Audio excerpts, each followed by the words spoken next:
মা মুখটা কেমন করছে এই দেখতে।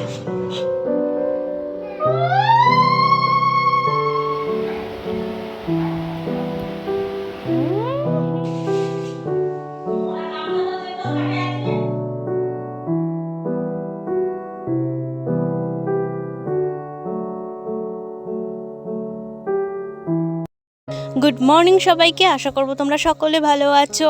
আর আমার মতো তোমরাও আজকে যাবে জামাই ষষ্ঠী করতে আশা করব। তো আমিও যাবো আজকে জামাই ষষ্ঠীতে। সকালে উঠে স্নান সেরে নিয়েছি।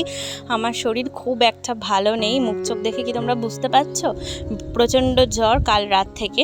তো এখন চান টান করে এই যে চা খাচ্ছি। আমি অনেক লেটে উঠেছি, লেটে উঠে হচ্ছে সমস্ত কিছু করে এই যে সব কেটে কুটে দিয়ে মাকে এবার আমি চলে যাচ্ছি বাড়ি। আর তার সাথে দেখো মাছ রেখেছি মাদের জন্য।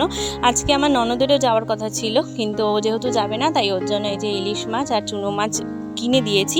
দিয়ে চলো এবার আমি রেডি হয়ে নিই। মামামি উঠেছে 10টার সময়। তো আমার শরীরটা এত খারাপ লাগছে, আমি আর শাড়ি পরলাম না, এই যে কুর্তি পরে নিয়েছি। আর এই যে মামামকেও রেডি করিয়ে নিয়েছি। তো এখন বেরিয়ে পড়বো হচ্ছে বাড়ি যাওয়ার উদ্দেশ্যে। তো চলো বাড়িতে যাওয়া যাক, তারপরে তোমাদের সাথে আবারও কথা বলবো। আর আজকে যেহেতু শরীরটা খুব একটা খারাপ, মানে ভালো নেই আর কি, খুব একটা খারাপ বলছি।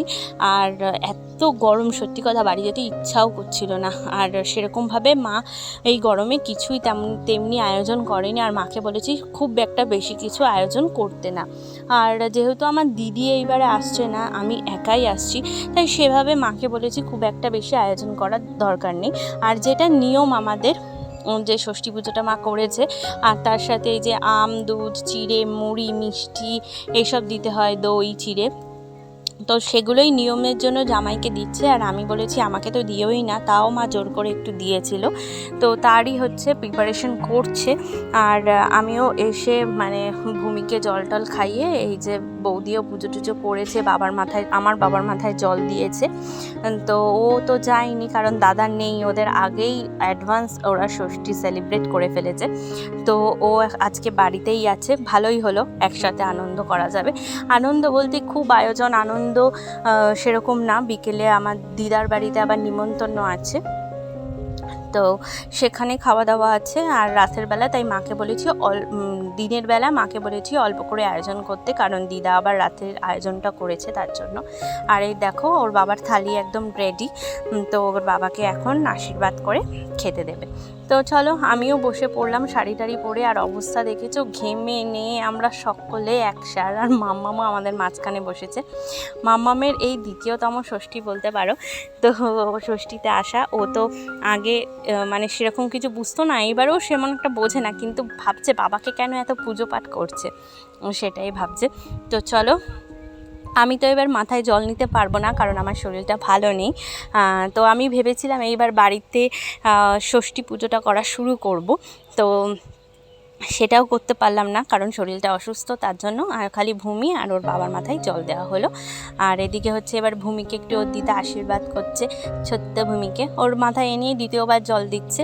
তো চলো আমার হয়ে গেল মোটামুটি, এবারে খাওয়া দাওয়া করব। ওর বাবা তো নিচ থেকে ওপরে চলে এসেছে খাওয়া দাওয়া করতে, আর এই যে বসে খাওয়া দাওয়া করছে। আর এখনই দৌড়াবে স্কুলে। প্রত্যেকবার ষষ্ঠীতেই ওর বাবার স্কুল থাকে, এবার তো হাফ ডে আছে আর কি। তো হাফ ডে হলেও স্কুল থাকে, মানে 5 বছর ধরে আমরা ষষ্ঠী করতে আসছি, প্রথমবারে ওর বাবা স্কুল গেছিলো। তো মানে এরকম এবারে হচ্ছে আমার বৌদিকে আমার মা জল দিচ্ছে মাথায়। তো এবারে আমরা সবাই বৌদির জল টল দেওয়া হয়ে গেলে আমরা সবাই খেতে বসবো। তো চলো এবার খেতে বসি। তো খেতে বসার সময় আর ভিডিও করার কথা ভুলেই গেছি। আর এখন বসে বসে এই যে গরমে মানে কি অবস্থা, তো ঘেমে নিয়ে একসাথে সবাই তো ষষ্ঠী নিয়ে পোস্ট করছে। তো এই গরমে আমার সত্যি পোস্ট করার কিছু নেই, অল্প আধটু তোমাদের জন্য ভিডিও বানিয়েছি, যাতে তোমাদের সাথে আমার যোগাযোগটা সব সময় থাকে। আর সব সময় আমি চেষ্টা করি কিছু না কিছু দেওয়ার, যাতে সবার ভালো লাগে। আর এখন খেতে বসে পড়েছি। মা আমার ফেভারিট ট্যাংরা মাছের ঝাল, চুনো মাছের ঝাল এইসব বানিয়েছে। তো এইদিকে মা হচ্ছে ভাত টাত সব দিচ্ছে। আর আমার অলরেডি অর্ধেক খাওয়া হয়ে গেছে বলতে পারো, আমি ঘুরে ঘুরে খাচ্ছি। তো মা এই যে ভাত টাত বেড়েছে, এখন বৌদি, মা, আমার দিদা সবাই খাবে আর কি। আমার দিদা বলতে হচ্ছে যে কাজ করে দিদা, সেই দিদা। তো আমিও বসে পড়লাম, এখন চুনো মাছ দিয়ে একটু খাই, খেয়ে তারপরে হচ্ছে মাংস খাবো। তো এই করেছিল, মাকে বলেছিলাম মাটন করতে না, একদমই চিকেন করতে, তাই চিকেন করেছে, কারণ দিদার বাড়িতে নিমন্ত্রণ আছে, সেখানে আবার খাওয়া দাওয়া। আর ভূমি ওর বাবার সাথে এই যে বিকেলে চলে গেছিলো একটু ঘুরু করতে, আর এই প্রথমবারও এই ঘোড়া দোলনাগুলোতে উঠেছে। তো আমি তো যাইনি, কিন্তু আমি ভিডিওটা দেখে খুব আনন্দ পেয়েছিলাম যে ভূমি সাহস করে এই দোলনাতে বসেছে। তো আমার খুব ভালো লাগছে, আর তাই তোমাদের সাথে শেয়ার করলাম। আমার সবটা ভালো লাগাটা তোমাদের সাথে সবসময় শেয়ার করি, আর এটাও শেয়ার করলাম। তো চলো এবারে একেবারে চলে যাই রাতে। আর গরমের মধ্যে সেরকম কিছু ছিল না, তাই ভিডিও করিনি। আর সব থেকে ভালো জিনিস যেটা তোমাদেরকে দেখাই, মাম্মাম সবার সাথে বসে একা একা ভাত খাচ্ছে, মাংস দিয়ে, ডাল দিয়ে। তো এই জিনিসটা দেখে আমার খুব ভালো লেগেছে, সত্যি কথা। এবার আস্তে আস্তে বড় হচ্ছে, এটা বুঝতে পারছি।